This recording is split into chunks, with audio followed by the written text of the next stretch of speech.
జిల్లా డోన్లోని రుద్రాక్షగుట్టలో ఉన్న విద్యా సంస్థలో విద్యార్థులు అనేక సమస్యలు ఎదుర్కొంటున్నారని ఎన్ఎస్యుఐ నాయకుడు విజయ్ తెలిపారు. మహాత్మా జ్యోతిరావు పూలే బీసీ సంక్షేమ గురుకుల పాఠశాల, జూనియర్ కళాశాలల ప్రహరీ గోడ నిర్మాణంలో జాప్యం జరుగుతుందంటూ విమర్శించారు.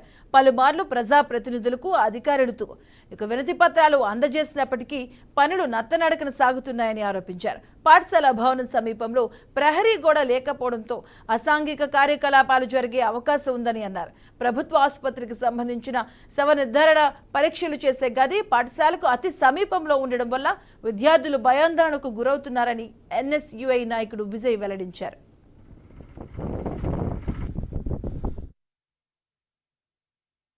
హాస్టల్లో ప్రహరీ గోడ ఇప్పటివరకు కంప్లీట్ కాకుండా ఇక్కడ ఇట్టే ఊర్లకు పైకి దారులు ఉన్నాయి. ఎంతోమంది ఇక్కడ రాత్రిపూట్ల తాగి కొంతమంది గంజాయి మత్తులో కావచ్చు, లేదంటే ఏదైనా తాగి ఇటు వచ్చే అవకాశాలు ఉన్నాయి. కానీ పిల్లలు కూడా ఎవరైనా వాళ్ళకి ఇష్టం లేని వాళ్ళు ఇక్కడి నుంచి వెళ్ళిపోయి కూడా రాత్రిపూట్ల అవకాశం ఉన్నాయి. గతంలో పోయిన నెలలో మనం చూసాము, ఇద్దరు బాలికలు ఇక్కడ తప్పిపోయి కర్నూలులో దొరికిన పరిస్థితి ఇక్కడ డోన్లో నెలకొనింది.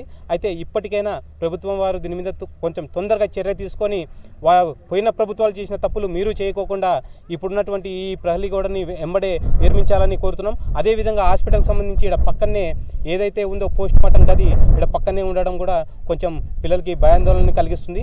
దాని మీద కూడా చర్య తీసుకోవాలి. ఎందుకంటే గతంలో ఆడ ఉన్నటువంటి కిటికీలకి ఓపెన్ చేస్తే పోస్ట్ మార్టం ఏ విధంగా చేస్తారో డైరెక్ట్ చూసే పరిస్థితి ఇక్కడ పిల్లలకి అయితే చేస్తారు. దాని నుంచి భయాందోళనలు కూడా చెందే పరిస్థితి ఉంటుంది. కాబట్టి ప్రభుత్వం వారు దీని మీద చర్య తీసుకొని ఇక్కడున్న పోస్ట్ మార్టం దాన్ని కూడా పక్కన ఎక్కడికన్నా తరలించుకోవాలా, లేదంటే అది కనపడుకోకుండా వాళ్ళ గోడను కూడా హైట్ చేసి అక్కడ ఎటువంటి కనపడకుండా